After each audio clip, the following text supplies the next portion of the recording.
రంగారెడ్డి జిల్లా అబ్దుల్లాపూర్ మేట్ వద్ద భారీగా గంజాయి పట్టుబడింది. పోలీసుల తనిఖీలు చేసే క్రమంలో వాహనాన్ని తనిఖీ చేయగా గంజాయిని గుర్తించారు. గంజాయి విలువ 6 కోట్ల వరకు కూడా ఉంటుందని పోలీసులు భావిస్తున్నారు.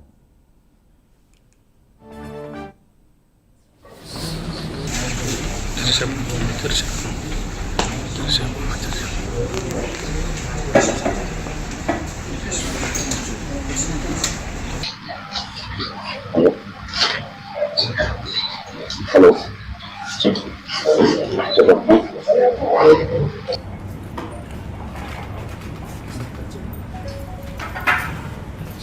Touch.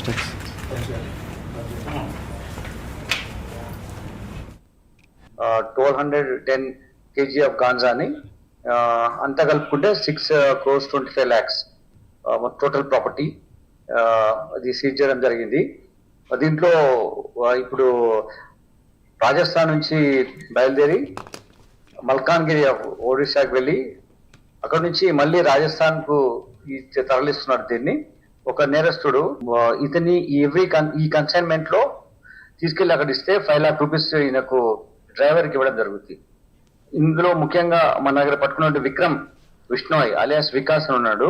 ఇతను ఉస్మాన్ తహసీల్ ఆఫ్ జోధ్పూర్ డిస్ట్రిక్ట్ అక్కడ నుంచి వచ్చి అక్కడ ఉన్నటువంటి ఇంకొక రామ్లాల్ అనే అతని ద్వారా